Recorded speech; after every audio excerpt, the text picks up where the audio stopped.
Just talk about that. Just talk about that. So let me officially welcome you to the Walking Dead panel with Jayson Warner Smith, who, for those of you who are up to speed on The Walking Dead, plays Gavin in season 7. I'm going to get him to explain this a little bit later, but I'm going to let your mind wander a little bit. You guys watch television, you see Lincoln commercials. What actor is in the Lincoln commercials behind the wheel of those cars? Matthew McConaughey. I'm going to let that fester, and we'll get that story after. But I thought, Jayson, I would maybe get things started a little bit. Sure. Maybe just for, I know everyone's got a lot of questions, but let's just begin with, how did you end up on the show in that day that the phone finally rang with the casting call confirmation? I just wandered up on the set one day and got past security, and they just, before they knew it, I was on camera. I don't know what you're talking about. I had the show started, 8 years ago, and they shoot it in my home state of Georgia, in the United States, where I'm from, and I live nearby there.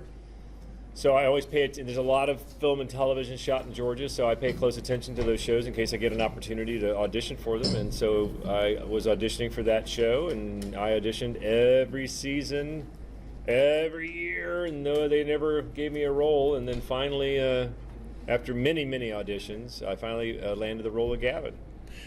Are you at liberty to discuss some of the other roles you auditioned for? Sure. I read for Abraham, believe it or not. That would have never worked. Not without a prosthetic suit of some sort, because he's supposed to be a big dude. But it's interesting, they had originally were looking at Michael Cudlitz. And I think the rumor I heard on the set was that they thought he was too famous. And so they decided to search for someone a little less well-known, and they did a nationwide search, and every actor I know that was around my age read for that part. And then they finally said, no, none of them are good enough, let's get Cudlitz, and they hired him anyway. I read for the doctor in Slabtown, the guy with the beard and the glasses. I read for that part. Do you remember when Alicia Witt was on the show for that one episode? Anybody? The redheaded gal? It was at the satellite post, I think. Yeah, and Carol and then went in there and burned them all up or whatever. The guy that was her husband, I read for that role. Thank goodness I didn't get that one. I'd been dead like that. And I worked really hard on that audition. They gave me notes, and I kept re-auditioning, and they didn't hire me, thank goodness. I read for the main wolf guy, the wolf, whatever guy that Morgan captures. And what else? I read for Jared, yeah, because I read for Gavin and Jared at the same time. And then there's a bunch of other ones I have no idea who the characters were, And anyone here watched the Talking Dead panels as well afterwards with Kevin Harwick? So one of the things we hear a lot on the show is secrecy, right? If you're on the show and you have all that inside information, obviously, it's to keep it quiet. But even when you're auditioning, you're not quite sure what you're auditioning for scene-wise, because they kind of dupe you a little bit. Yeah, after season 2, they decided to start using what are called dummy sides. So they take a scene from the script and then they redo it and change the names and change the premise and everything so that if the script got out, that it wouldn't give away the plot. So when I auditioned, if you watch the show a lot, my first episode I ever did was when we're exchanging for the pigs. We're getting the pigs from the kingdom, and so that was the scene I auditioned with. And it was not pigs; it was drugs. It was a drug deal, and I was like, Jared was my bag man, and that kind of thing. But it was still the fight, and the lines were very similar, but it was still a lot different. Yeah, that's how they do that. Did you get a call back right away for your? And actually, they don't have callbacks on The Walking Dead. They cast straight from video. So I shot the video in my home studio, which is a converted bedroom of my 3-2 ranch that I live in my very modest home, and they cast me straight from that. Now again, Scott Gimple had been seeing my auditions for years, and when I finally met him, he said, you know, I wanted to use you on the show. I just didn't know where you were going to fit in. You were in my folder. And so whenever I had a role that you might be good for, because he said Gavin could have been a woman, could have been a man, could have been old, young, black, white, didn't matter. And when you read for it, I was like, there's the part that Jayson should play. And it was the kind of role I should play, because I'm a lot like Gavin. And a lot of the characters on the show are a lot like their characters. If you ever meet Stephen Ogg, he is Simon. Jeffrey Dean Morgan is Negan, except he doesn't kill people, but with a baseball bat. But other than that, they're pretty much exactly like they really are. Any other questions around that? No math questions, please. No math. I'll throw you one while Sure. we're waiting. Don't be shy, guys. He doesn't bite. He had lunch. I just had lunch, so I'm good to go. When you're on the set and you're not shooting, are there people who just don't break character until the day is done? Not on The Walking Dead that I noticed. Not that I saw. Everybody was very jovial and friendly, and in lots of different ways. What's interesting side note on that, a little story is, so if you watch season 7, it was just myself and Josh Michael, who plays Jared, and then our background guys that were a rotating cast of big, tall, strong-looking men with guns, and all the Kingdom folks, and Morgan. And so we would, when we had our breaks, while they were changing the cameras and stuff, we would all sit around and, and it was all about theater and the movies that we liked and what kind of music are you listening to and this great show that I saw in London last year and blah, blah, blah. Very artsy talk and actory talk and that sort of thing. So that was really nice. I only worked on 3 episodes. I really only worked 4 days on season 7. 1 day for one episode, 1 day for another episode, and then 2 days for episode 713, where the kid gets killed. That took 2 days, and that was it. That was my only time there. I didn't make it to the wrap party because I was out of town, and so things like that. But then in season 8, now I'm in the sanctuary, and I'm hanging out with Negan and Simon and Dwight and Josh McDermott, who plays Eugene, and all that gang, Xander Berkeley. Whole different vibe, and I was the new guy. It was like I was a pledge in a fraternity. It was it's just a completely different thing. No talk about theater. It's all about motorcycles and women and telling dirty jokes. Well, and Jeffrey Dean farting Morgan and Norman Reedus don't they have a special on? Is it the Discovery Channel? Norman has a show. Norman does? It's on AMC. Is it AMC? Yeah, it's Norman's show, and he and Jeffrey Dean Morgan were friends before the show.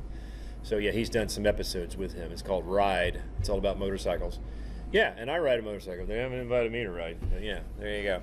If you ever need another guy, I ride too. There you go. All right, cool. Question? Yeah. It's amazing how good you play a bad character and make it so that you're sympathetic, and that's hard to do, to turn a bad guy into a kind of a good-ish guy. That's what I wanted to do. Yeah, and you do that just... Oh, thank you. Thank you very much. Yeah, I mean, when my first day on set was my first day meeting Greg Nicotero. He directed the episode, and the first stuff, we pretty much shot in order.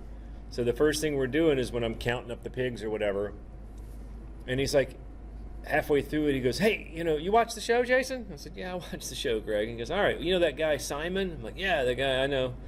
"Yeah, so you're not his brother, but you could maybe be like his brother, and you could be, cocky and kind of crazy and fun and like that." I'm like, "Well, he's already kind of doing that, but okay, I'll give that a crack." And so we did a couple of takes with me being a little more like that, and after he's like, "No, just go back to what you were doing." Because I wanted to be more of just a regular guy, and once I realized they weren't going to kill me off in the first episode, I was going to be around for a while. I just wanted to be, be a more sympathetic character. It's no fun to just be one note all the time, and bad people don't think they're bad. I mean, the evil people. There's no evil.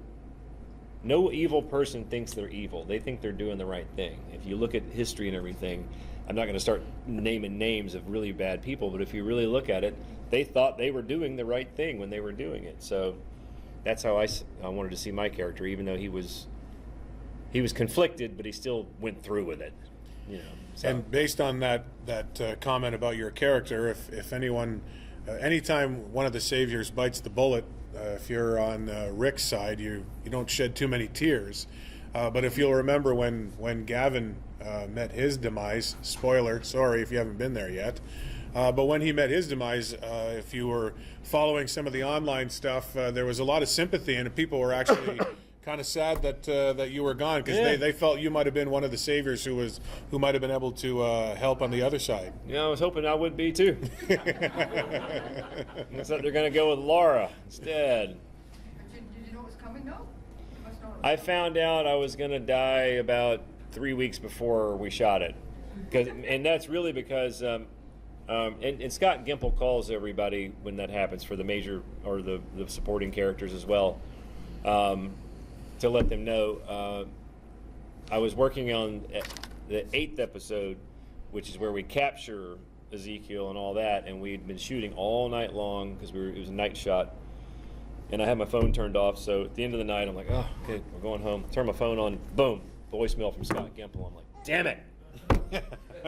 I showed the phone to Kari Payton, who plays Ezekiel, and he's like, oh, damn, brother, sorry. I was like, So that's the call you don't want, is the Scott Gimple call. There's no reason for him to call me ever except for that, you know, because he emails usually. So I'm like, shh, you know. So I waited until the next day and called him. I actually still have the voicemail on here.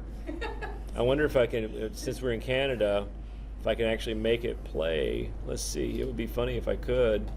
This is when we need the microphone. Let's see. Now, how many people here have seen the demise of Gavin? Oh, there you go.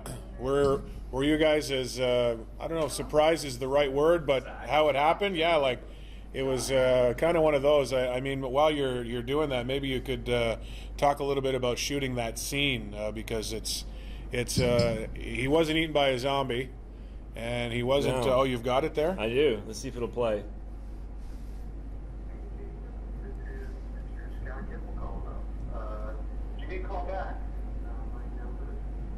Oh, yeah. all of a sudden, Scott Gimple's getting all that would sorts be of calls. really bad. Yeah, that was the end of the message. But yeah, that was it. Hey, Jason, why is everyone from Cornwall, Ontario calling me now? Because they all hate him anyway for killing Carl. So if you've seen the scene where Gavin is killed, I would imagine that was obviously more than one take, and you got to be part of that Nicotero special effects Bloodlust. moment, right? Yeah. So maybe talk a little bit about shooting that scene, because Sure. it I think if you watched the show, it totally caught me off guard. You knew something was coming, but that's not what I expected to happen. Yeah, which is good. Rarely do we get to rehearse before we start shooting, but when I got the script for 809, which I knew I was going to die in because Scott had told me, I realized I'm reading, I'm like, I'm half this episode. Holy crap. At least he's let me go out in style. And usually, as you guys know, whenever a character who's a smaller character starts talking a lot, you know they're about to die. I was like, well, that's there it is. So I met with Greg. We didn't really, walk through it. We just sat down with the scripts and went through, and we had Kari on the speakerphone because he and I had all that dialogue together.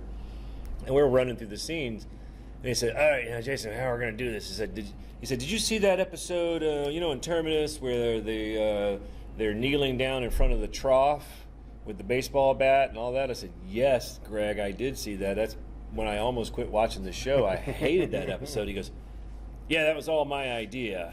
I was like, figures. He goes, I had to really fight for that. I go, yeah. I said, that was just grotesque. He goes, yeah, I know. Anyway.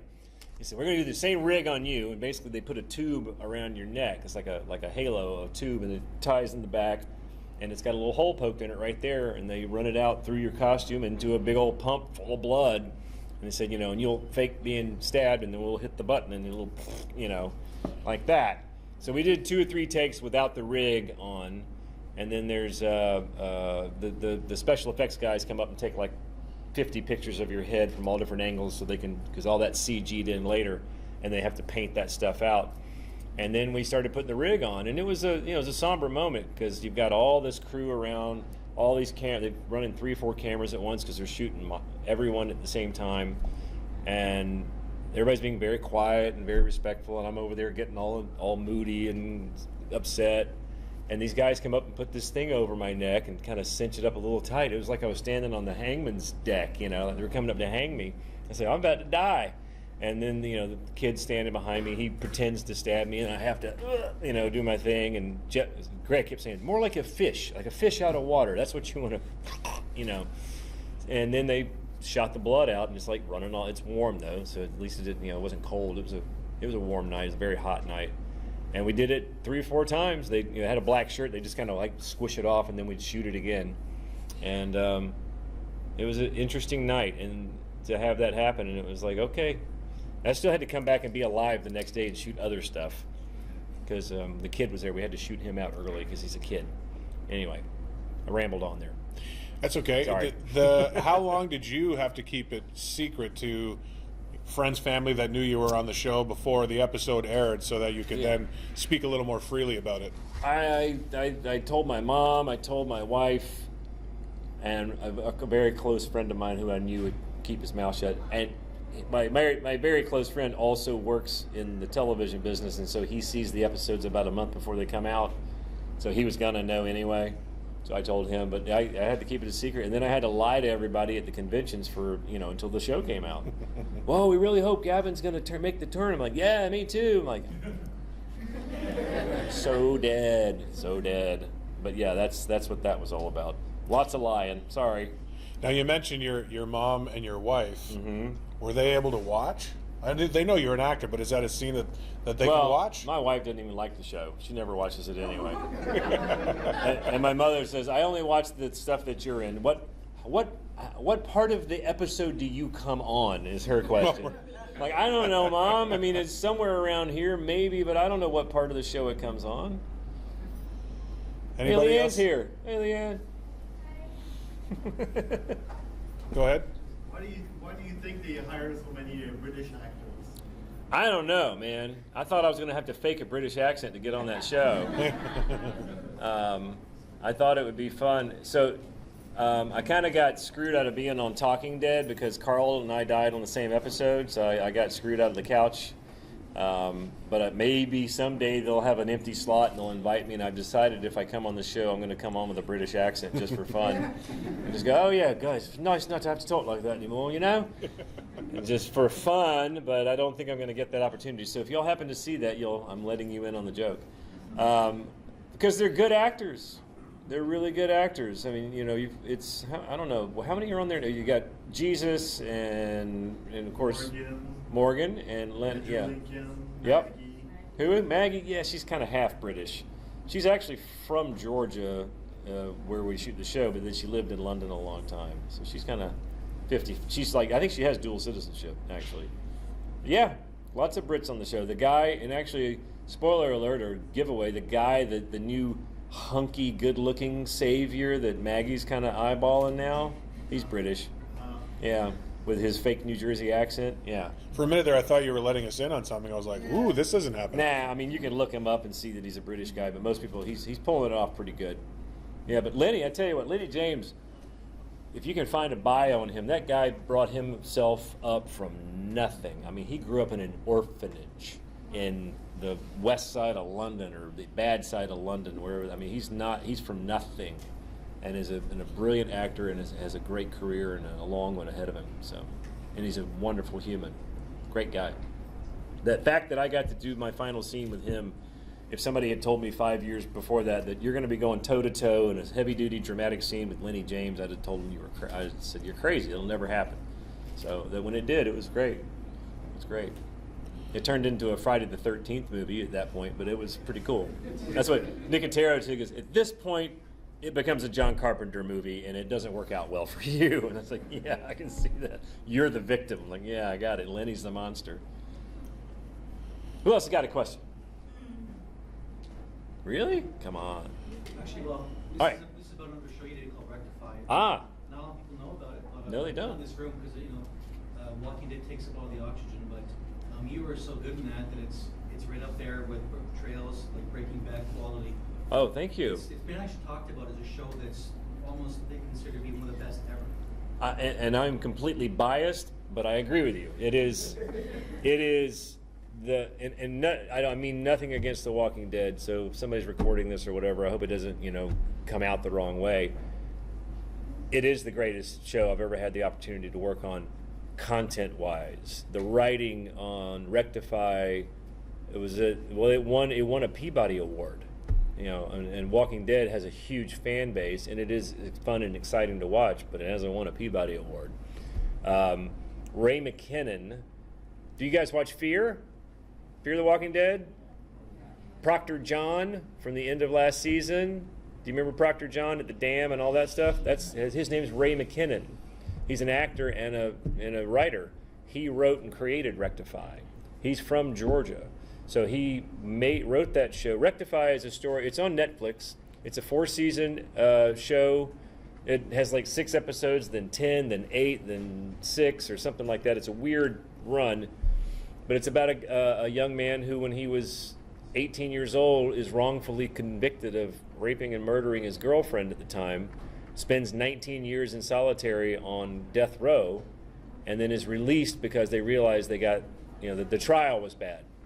The show starts the day he's released from prison, and he's just thrown back into his little town like Cornwall, where he's from in Georgia, and is trying to figure out his life. And now he's 37 years old and doesn't know what a cell phone is. So it's a great show, and I'm in flashbacks. I'm his next door neighbor in prison, so I belong in prison. I definitely belong in prison.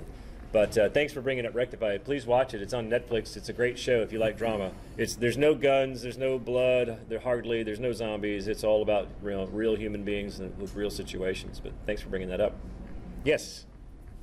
Now that you're off the show, would you be willing to come back as a walker down the road just for the fun of it, or is it kind of like that? That'd be great. I'd love to.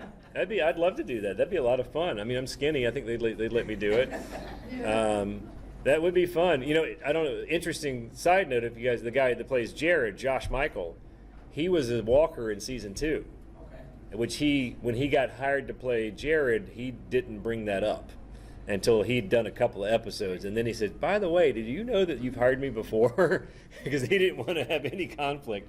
But there's a couple of still shots where you can see him as a zombie in season 2. No, I would love to. That'd be fun. Because I never got to do that, Yeah. I mean, I did get the prosthetics on my neck, but that was it, I like playing a ghost. That was fun. Anybody else got questions? Leanne, you have a question? Yeah. What's your question? What's your favorite part of filming? My favorite part of filming was definitely the night when I had to face off with Morgan in the horse corral at the Kingdom, and he's got me there, and he's just got the stick on me, and I'm lipping off to him and everything. That was fun. It's funny because somebody Lenny's he's a great actor, and he's a great human. There's this part, if you've seen it, where he finds me in the stable. I fall out on my back. He grabs me and throws me across and I fall on my back in the dirt, and I'm yelling at him, calling him a crazy man. Well, they had the cameras all set up like this with guys all had them on their shoulders, and I had to fall down on the ground in front of them. But you can't put marks on the dirt because you'd see it with the camera. So they're kind of scraping a little foot marks. We need you to kind of fall at this angle like this. And it's hard to fall in the right place every time or any time. And I kept falling slightly the wrong way. And so, and Lenny's here, the cameras are all like this, and he's here, and I'm there, and I'd fall back, and I'd look up, and he'd be going. And they'd be like, all right. And I'm scooching myself over, and it's help me out, make sure I was in the right spot every time, because I couldn't tell where I was falling. But that scene, to be able to have that face off with him, that was definitely my favorite. Right up until they killed me, yeah. Anybody else got a question? Is this working? Anybody there? Well, I'll bring you through. Oh, you got one? Do we have a question? Question, where? Another one from the gentleman with the camera. Actually, your colleague that's here with you today, Kate, you're saying right beside him, Randy. Randy, yeah. Yeah, you guys are in Vampire Diaries. Did you guys connected through 6 Degrees like Kevin Bacon to come to this event, or? Well, we both are represented by the same management company that books these type of events. And Randy and I have known each other for a while now. He's actually at one point was one of my acting students, believe it or not, even though he didn't learn much from me. But he was in my class for about a year and a half. He started studying with me right after he started shooting the first season of Stranger Things. And I think, because he'd spent many years in improv and sketch comedy. That's really his background. So suddenly he's got a dramatic role for the first time in a major show, and I think he wanted to kind of, just bone up on his acting. And he joined my class, and so we've become friends through that. We don't hang out together, and that kind of thing. But we are very close acquaintances. Yeah, and so he and I have been to a couple of these together. Yeah, we're with a company called ZSC Entertainment that books us for these type of things. And he's a Georgia native just like me. So we're both homeboys. Yeah. Yes, right here. Did you get a send-off supper with Carl? No, they don't. No, they don't really do that for the second level characters. Everybody thinks that, and I hate to ruin your hopes and dreams, but no, they do that for the main cast. And it's not like this, AMC has a dinner for somebody. It's just the cast members get together and do a thing, And I think they got together at somebody's house one night or something for him. Now, some of my guys that were down on my supporting cast level said, "Yeah, we're going to go out. We're going to get drinks. It's going to be great." Never happened. Never happened. What did happen, though, serendipitously, is that I was in Pensacola, Florida at a convention called Pensacon on the weekend of my episode 809 airing where I get killed. And that Sunday night, I went ahead and stayed that night and because they were having a viewing party of that episode at this big bar, actually this bar here called Perfect Plane, and a bunch of the cast, Cooper was there, who plays Jerry, and Carrie Cahill, who plays Diane, was there. Some other actors from other shows were there. Seth Gilliam, who plays Father, was there. And we sat and watched the episode with a bar filled with people, 150 people. And so at the end of the episode, they all gave me a standing ovation, which was like, that was better than any death dinner or whatever. So that was kind of my death dinner that night. It was my death drunk. So I got more free drinks that night than you can imagine. And I had to keep an eye open for about 2 hours before I could fall asleep that night. It was a fun night. There was somebody over here, right? In your last episode, like Dan was saying earlier, a lot of fans were probably shocked at your death, and we're probably hoping I think a lot of the fans really liked your character because you did sympathize with Rick and his group. Like that one episode was Ezekiel. Mm-hmm. You kept telling him, "This has got to happen. This has got to get done." You could tell you just wanted him to go ahead and do what had to be done. You didn't want to see him die either, right? Right. No. You weren't one of those guys like, "Oh, screw these guys. I don't care about them." Yeah. You could tell that you were sympathetic to their cause and their, and I think that's why the fans probably really liked your character because you're one of the good bad guys like we were talking about earlier. Yeah, I agree. I mean, that's even though I didn't have the dialogue around it in my final episode, or that 809, that was what was going on underneath for me. In between takes, I just kind of look at him like he was my brother. I didn't want to lose him. You're like my only friend. Yeah. Even though I'm taking you to be killed, you're my only friend. Because kept telling him, Ezekiel, this has got to get done. And so now you see, this is why, and that's what the idea was like. I told you have to do what I say because if you don't, this is what happens. Right. And you're going to die now because you didn't listen. Ends up, I was wrong about that. Yeah, it's me that's going to die. But yeah. Who else? Here? Yes, ma'am. What was it like? What was the best part of shooting on The Walking Dead? Well, I think I just answered that with Leanne right there. Give me a better one. Okay, if you had to pick another show on AMC that is beyond, what would it be? Oh, Preacher. I'd love to be on Preacher. I actually read for a really cool role in season 3. Didn't get it, but yeah, I can't talk about that. I signed an NDA. I'd love to be on Preacher. What else is on AMC right now? Lots of great shows. Terror? I haven't seen that yet, but it's a period piece. I would love to. I mean, it's like that's I got the thing going on for the period piece. As much as everybody doesn't want this show to happen because it's so politically incorrect, there was an HBO show, the Confederate show. And I was like, as an actor, I wanted him to make that show because I'm like, dude, that's right up my alley. But they're not going to make it. They're not going to make it. I mean, they're having great success with the Man in the High Castle. Yeah. It's alternate history with Exactly. It's Well, not pop pro. It's not pro-Nazi. I know. So I don't know. Maybe they'll still do it. They say we're going to do it. Like, yeah, we'll see. It's a little too close to home right now, I think. But anyway, I would love to. That would be a perfect show. Didn't you do Footloose too? Huh? Didn't you do Footloose? Well, yeah. You saw that? Yeah, I saw your thing there. I would say that's about what everybody's seen is that thing there. Anybody here see the remake of Footloose? No, I didn't see anything. Really? Wow. What'd you play? What part did you play? I played the cop. I played the sheriff in town. Clean shaven, short hair. I'm going home to watch it, that's it. Small town Southern cop. Yep. I got a question over here. All right, right says. What's it like working with Jeffrey Dean Morgan? He's not. I never had a conversation with him, and he's not an asshole, but it's just he keeps to himself. He's very professional. He does his work very well. I think if I had hung around longer, we might have created a relationship because he was really tight with Stephen Ogg and Austin Emilio because they spend all their time together, and I was the new guy. And so we only had that one day one day that we worked together. And he was cordial, but yeah, he was just, he's great. He does his job very well, knows his lines, knows his character, knows what's going on, and works very hard. So yeah, it was a pleasant experience. Yeah. What about with Simon? Same thing, except he the guy that's running around dressed up as the Grinch out there. That's like him.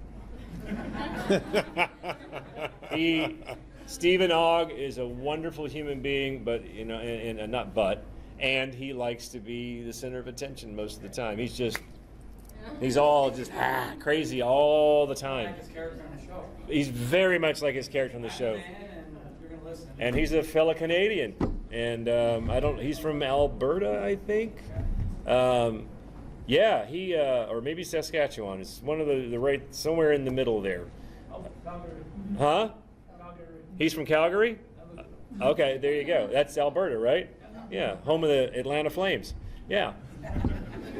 What did we ever do before we had smartphones, eh? There you go. Heaven forbid. Yes, sir. Sorry about you again. No, dude, ask away. This is great. I read a wonderful quote about acting. You said, I think... A wonderful quote that I said? Yes. Okay, I got to hear this. The only one. If you care what people think you're entertaining, if you are in the moment and you strive just to be in that moment and be true to it, then you're acting. Yeah, well, yeah. That's profound. I never heard anybody put it quite that way. I never heard me put it that way. Where did you read this? It was somebody you did interview with somebody. Yeah, Talk I mean, about your acting classes. yeah. And you don't try too hard. You don't care what they think because if I start working to your expectation, I'm just entertaining you. Right, yeah. I mean, and there's a place for that. There is a place for entertainment and putting on a show and knowing that that's what you're doing. And I do that as well. But when you're performing in drama and doing the kind of shows like Walking Dead or Rectify and things, it has to be a real moment for you in that moment and not worry about how it looks. That's what the director and the cinematographer's for. They'll come up and fix you. If it's not working, they'll come up and tell you what to do to make it better. And you just have to be in a live moment. Yeah, it's very real, and it has to be, or the camera will see right through it. So if you ever see acting that's like, I don't believe them, then they probably don't believe them either. That's probably why. Yes, in the back. Hi, I have a question.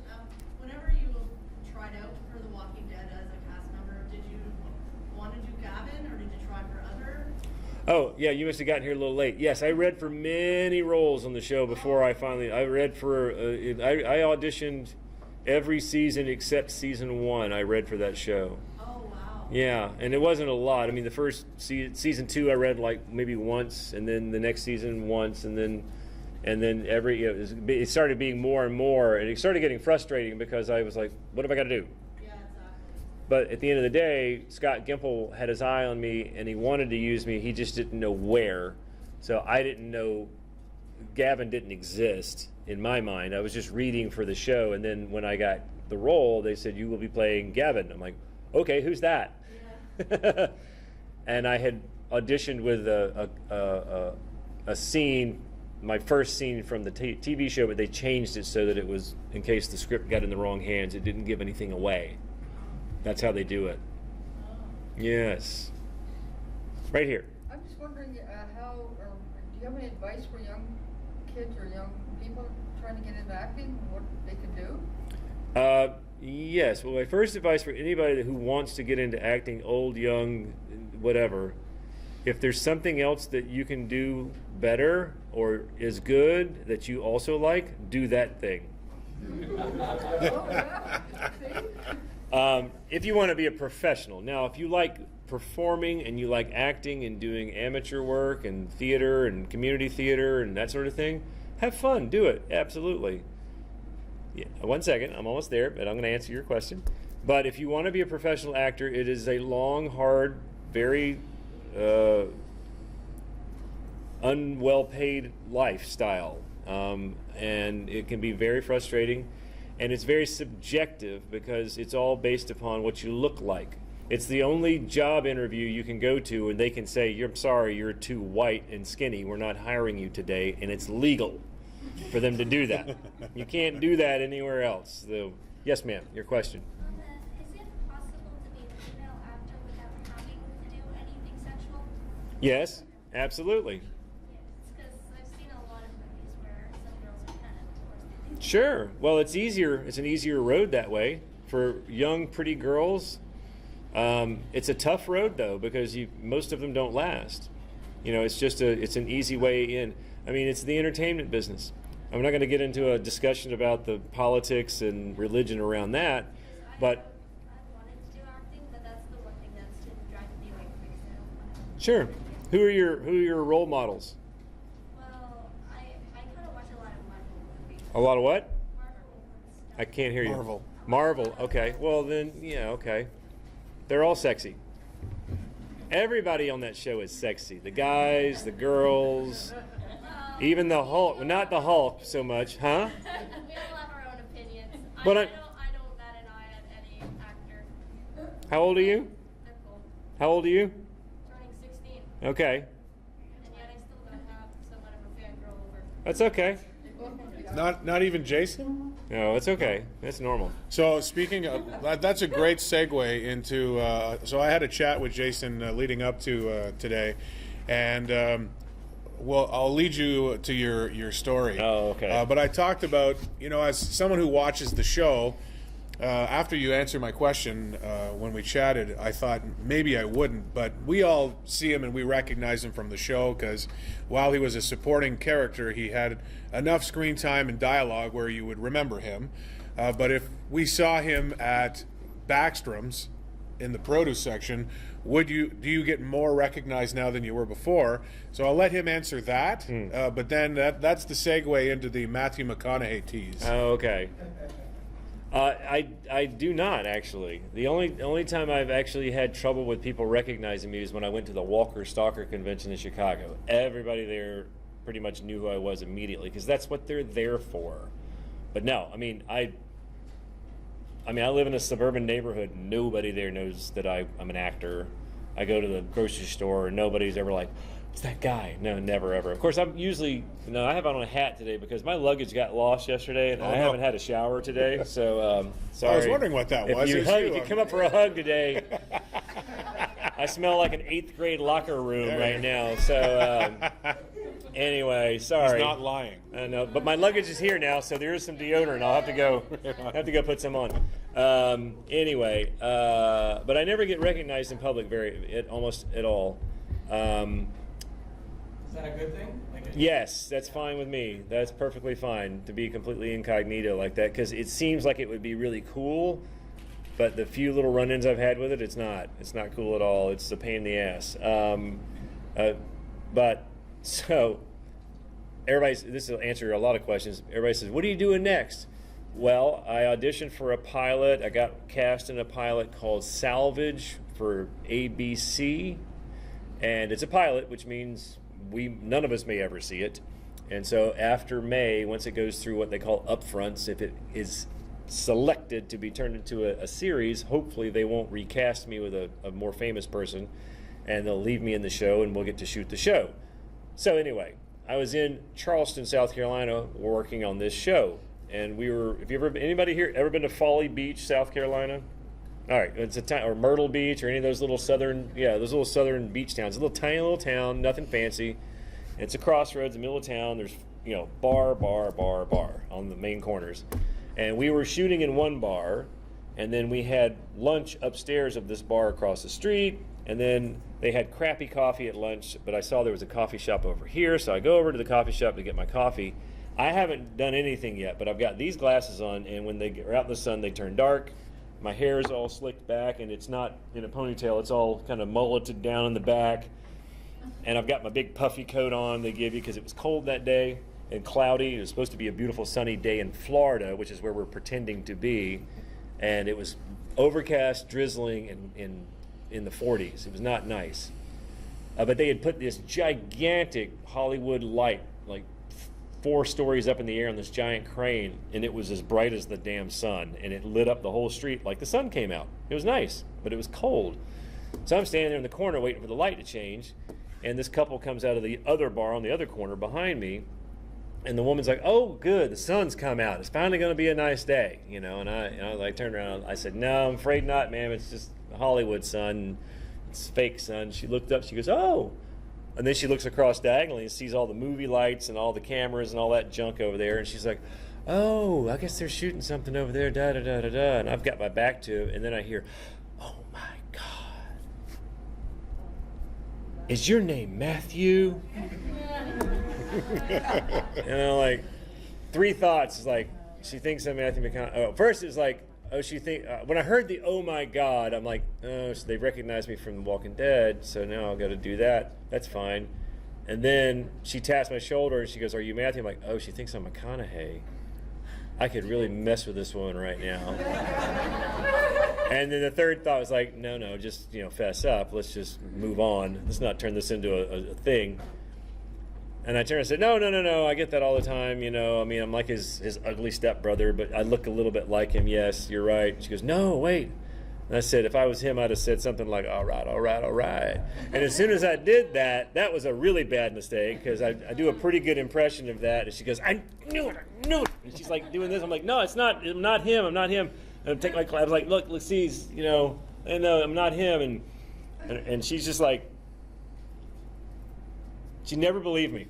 She never believed that I wasn't him. And then her and her husband are like eyeballing me all the way across the street. Their light changed, and they're crossing the street. And I'm just like, I'm not him. Okay? Have a good day. So they're still telling people that they met Matthew McConaughey in South Carolina. I should have been like, yeah, let's do some selfies, and watch her post it on Facebook. Her friends like, that's not Matthew. That's some ugly dude. What are you talking about? He doesn't look anything like him. Yeah. So that was the story he wanted me to tell. But no, I don't get recognized anywhere. Nope. Unless I get recognized by people like you that are coming to see the conventions and things like that, and then I do. I got recognized in the sports pub at the hotel immediately last night. So they knew you were coming. They knew I was coming, and they were looking for me. So yeah, they weren't looking for me, but like, oh, that must be that guy. Yeah. Yep. Any other questions? Yes, Leanne. You were still on the show? Sorry? If you were still on the show, did you change rules with anyone else? If I was still in the show and could change roles with anyone else, who would it be? Like, what role would I like to be of somebody that's still on the show? I always thought it would be fun to be Dwight. And when I was watching the show and he was introduced on the show, I'm like, I didn't get to read for that part. I mean, he is younger than me. But do I look that much older than him? I guess I do. Yeah, it's the gray maybe. And Austin's a great dude. He's a really cool cat. But Dwight would have been a fun role to play. I could pull that role off. I could never pull off Simon, not the way because Stephen Ogg is that guy. But I could have played Dwight. That'd have been fun. No, that's not. Yeah, I don't have the chops for that. That's not me. You know, that's JDM. That's him. That is him. Have y'all seen that new movie he did on? Yeah. What's it called? The gorilla or whatever. Yeah. He's better. He's the best thing in the movie, isn't he? The reviews I said, everybody's like, he's stealing the movie from what's his name, The Rock, the wrestler. Dwayne Johnson? Yeah, the fake actor, The Rock. Yeah. I said, well, there you go. It's because you got an actor and a wrestler, and then the actor's going to win. Now, if they get in the wrestling ring, it'll be the other way around. So, and I heard stories about that shoot. So I'm a fan of JDM. Let's put it that way. Yes, sir. You were talking earlier about the possibility or unlikely possibility of the Confederacy being a show. Yeah. But I did research. I found that you were actually in Birth of a Nation. I was. And that's like, that also had a lot of controversy, and that was kind of like a... The wrong controversy, though. Yeah. Yeah. But I'm just saying, like, so you did play really good. I mean, you were good in that. Oh, it's straight up my. It's in my wheelhouse, so to speak. Huh? Examination of racial history in an honest way. Absolutely. So, And I played a very bad person in that. I mean, it's 1830. It's Virginia. I'm white, so do the math. Yeah, you know, and yeah, I play. You're white? Perfect. Well, Harry, like, it's the opposite of, the earlier example. Exactly, but it's funny. I got the. I did a movie called 99 Homes one time, and one of the producers is a guy named Kevin something. I can't remember his last name right now. Kevin with a D. Anyway, he was one of the producers, and he and I became friends on set. And so I had his email, and then I got an audition notice for Birth of a Nation, and I saw that he was one of the producers. So I sent him an email and said, hey, dude, I'm sending in a tape for this. Make sure that the director sees it. And he immediately went down the hall and said, Nate, be sure you watch this guy's tape. And I got the part, just like that. And the audition scene was basically the part where I'm... Did you see the movie? I couldn't bear... I mean, I wanted to save it. I had about 20 other things to watch. But Oh, that's okay. It's a very brutal scene where I basically remove a guy's teeth with a chisel. Yeah, and it's not a horror movie. It's a real movie. So, yeah, and then because he won't eat and I'm force feeding him, so we just, he's a slave or an animal as my character would see it, so we just knock his teeth out and shove a funnel down his throat and feed him. That's the kind of audition, that's the kind of role it was. And so, yeah. That takes an emotional toll on an actor. Well, I know that there's another movie, some guy that does Magneto in the X-Men movies, that was really hard for him to do. I mean, it's just, in this day and age, for him to play that part was really hard. Yeah. And you cry about it afterwards because it just took a toll on him to be there. Even to pretend to be cruel, something Yeah. of yourself comes out in the process. Oh yeah, it was I'm checking on the guy after every take. You good? Because they had a guy that didn't have any teeth. He had dentures, so we could put fake teeth in to do that thing. But after, and he's like, I'm fine, man. I'm like, you sure you're good? You got crap all over you. You look terrible. He goes, I'm fine. I'm like, okay, here we go. And yeah, but I was very proud to be a part of that movie. It won the Sundance Film Festival, both the audience and the jury prize. And then the controversy that had nothing to do with the movie railroaded it, and it is what it is. So they took a title from a KKK film and they repurposed it Exactly. to the opposite, which was 100 years later. Yep. Which was everything about it. I was so proud to be a part of that. I only worked in that film 2 days, and I was so proud to be a part of it. It was the first time I got my name at the beginning or at the end in a title card on a movie. Nate took really good care of me, and unfortunately, he got railroaded. So, watch the movie Birth of a Nation. The Birth of a Nation. Now that we know you're a big fan of Dwayne Johnson's, Yeah. Oh yeah. so are there actors that one day you would like to be able to be in either a scene or a full movie or show with? Yeah, there's lots of them. I mean, if I could, Top three maybe. top three would be Robert Duvall, but I don't know if I'm going to make that one. I don't know if he's going to keep working. He's getting up there. I'd like to work with a guy named Gary Cole. Gary Cole. You guys know Gary Cole? He's kind of like my mentor. He's like my role model. He plays Ricky Bobby's dad in Talladega Nights. Oh my. Yeah. Okay. So his, he's playing the kind of roles that I want to play. He's a no-name actor that you see all the time. There's another guy named William Fichtner, who you've seen in a dozen movies, but you don't know his name, and I'd like to work with him. But famous people I'd like to work with, I can't think of them all right now. It's always a tough question. I should make a list and just keep it in my pocket. I don't know. I've actually been very fortunate. I've worked with some really amazing people. I've worked with Michael Shannon, Andrew Garfield. I've worked with Cuba Gooding Jr. I've worked with Demi Moore. And of course, I worked with Armie Hammer and Nate Parker in Birth of a Nation. And then I worked with Tom frickin' Cruise, for an entire summer. And we aren't buddies. I mean, I had no conversations with the man, but we worked on the set together every day. He did know my name, though. I found out. Like the last day, he said, and then Jason's, I was like, he knows me. So that was kind of cool. I got to fly planes and go to South America and have all kinds of fun. If you haven't seen American Made, it's a lot of fun. It's a fun movie. So I don't know. I'd like to work with some great directors. As a TV show right now, Roland Joffe is going to be making a new TV show. I'm just read for. I'd like to be in that. I don't know. Sorry, I can't answer that very well. Has The Walking Dead just Jessica Chastain. I want to work with her. Sorry. Being on that show, has it helped raise any profile for you when things come in? More auditions? It's helped, I think. Yeah. The equation I make is that because I did Rectify, and then I had American Made, and then I had Walking Dead. All kind of came in that 2 or 3 year period. Do you have like junior varsity and varsity in Canada? Do you know what I'm talking about? I was like a starter for the JV, and after that, now I'm on the varsity team, but I'm still on the bench. So I come in when we're way ahead or way behind. That's when they put me in. I'm like a sophomore that made the varsity team, and I'm just kind of waiting my turn. So I get to audition now for much, much better roles, bigger roles. But they're harder to get because I'm auditioning against name talent, famous people. So, I'm losing parts to Sean Astin. And I read for the part he played in Stranger Things. I read for that role, to be Winona Ryder's boyfriend. And Sean Astin's, of course. You're too thin to play that role. Well, whatever. I mean, that was, they didn't say in the script that he's portly. It just says he's a guy. It just said this guy. And I said, well, they're never going to hire me to play this part, but they give me a crack at it. But those are the kind of roles I'm reading for now, and I go down the list and look at the people they hire, and a lot of times it's more famous people. But I'm in the game now, I'm getting a chance at it, so that's definitely helped. It's hard. Do you guys all see Stranger Things? It's hard for me to not see Goonies when I see that guy. It's still to this day. And that's the thing. This is a confession. I've never seen Goonies. Really? Wow. Well, here's the thing. That's a good time to wrap up. Thank you, everybody, now that he's got a gal.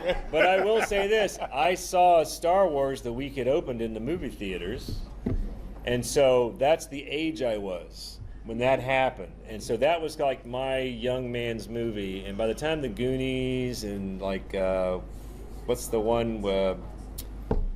Oh, crud. The one that Ron Howard made. Willow, Stand By Me? Oh, Willow, and those kind of. Princess Bride? That was good, but I was a little too old for Goonies. I was like just a little too old for that. I was watching Lost Boys at that point. I was like, so I just never saw that. I've never seen Fame. I've never seen Flashdance actually. So there you go. And everybody in here's like, what are those? There are those who do know. Oh, there we go. There's a few. We still got a few more minutes. Anyone have some questions? Mr. Questions here. Yes. Listen, I read about your... He should just be running the panel. I know. Why I don't should. you You want go- to no, switch? no. I read about your early history. I know that you went out to LA early on, and it didn't go well. Mm-mm. You ended up going back home to Atlanta. Yeah. And I think it made you a more grounded, because that experience, that pain of that failing initially, feeds into your work. It makes you hungrier and more grounded as a real person in your acting. So I think, like people think at the time, like you were talking about The Rock, right?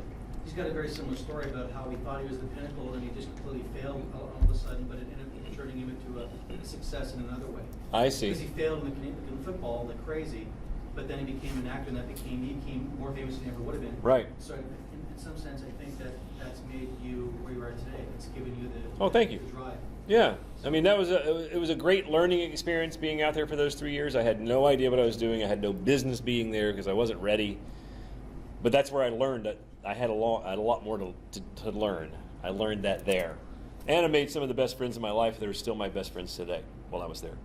Yeah, but I visited LA, but know my way around the town, and I have friends that, I have couches there that I can visit.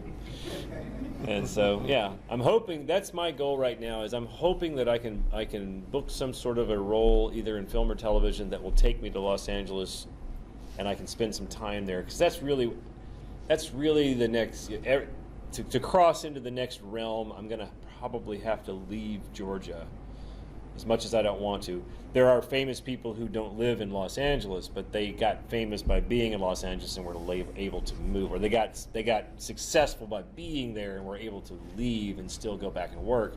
Whereas, and this is getting into the politics of acting, but being a guy who's from Georgia, they don't see it that way.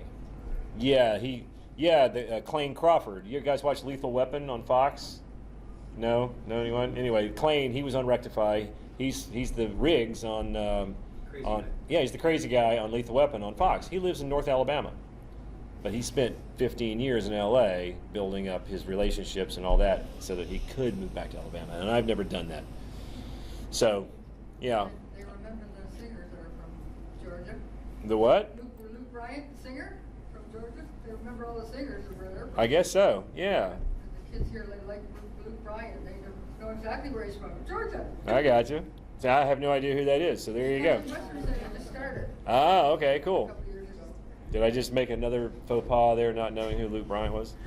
I know who Hank Snow is. He's from Canada. I think we have a question Yeah. at the back there. Right in the back. You have Yes, a ma'am. question? Yeah, question. I'm trying to ask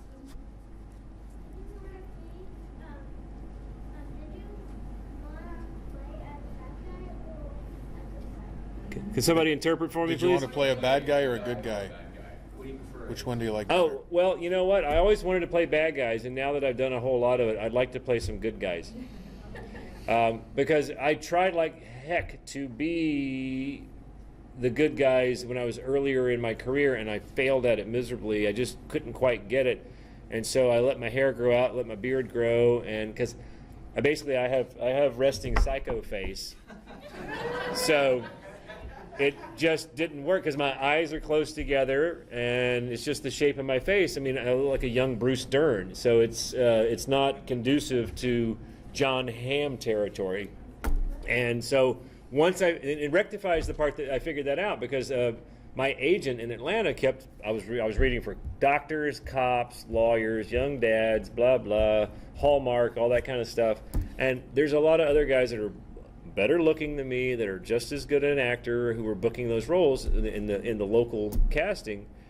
And I was very frustrated. I played the cop on Footloose, clean cut guy, and that was about it. I couldn't find any other really good roles. I heard about the role on Rectify that was being cast, and I'm like, why am I not reading for this part? I called my agent. I said, I've heard about this. Why am I not reading for Wendall? Oh, well, we don't see you in those kind of roles, Jason. You're more like a doctor and a cop and a lawyer. I'm like, no. I want to read for this guy, this crazy psycho dude that pleasures himself all day in his prison cell. I want to be that guy. Really? Yes, I want to read for it. Fine. They sent me the sides. I taped it, and 4 days later I had the part. Because they were desperate to find someone because they were starting shooting the next week, and they couldn't find anybody to play that part. And the director, Ray, knew me because we were friends back in the past, but he said, I got your tape. Your choices were all wrong, but at the very end, there's a deadness in your eye that just gave me shivers. Let's talk. And I went down and we retaped, and he coached me, and we made a good audition tape to send off to the network, and they hired me like that. And so that was the beginning of my dark side. And I just played bad guy after bad guy after bad guy because it works. I'm good at it because I look like a bad guy. Recently, I made a short film. I mean, like a 12-minute long, 13-minute long film. A casting director named Kathy Reinking, who's a friend of mine in Atlanta, who also writes. She just looked at me. She goes, I'm tired of you playing all these bad guys. I want you to get the girl. And I'm going to write a script for you, and we're going to shoot it. I'm going to pay for the whole thing, and we're going to do it. And we did. And I get the girl, and I don't have to chop her up afterwards. I actually, and it's a really nice story because it's older people that fall in love in this story. There's no young, pretty people. It's an older woman who's dealing with post breast cancer surgery trauma, and a loner dude who's on a motorcycle, and they meet up in Vegas and fall in love and have a one-night stand and ride off on the motorcycle together. And it's like it's a totally different kind of story that Hollywood's never going to make a movie of. But we made our movie, and I got to be a good guy once. It was fun. So, did that answer your question? She's not even listening. So it looks like we all have a new series on Netflix to watch if we haven't watched Rectify yet. But about a round of applause for Jayson Warner Smith. Thank you, guys. Thank you for watching the Convention Junkies coverage of the 2018 Cornwall Area Pop Event. Please like, comment and subscribe to see more. If you would like to help us with future projects, please visit our Patreon page.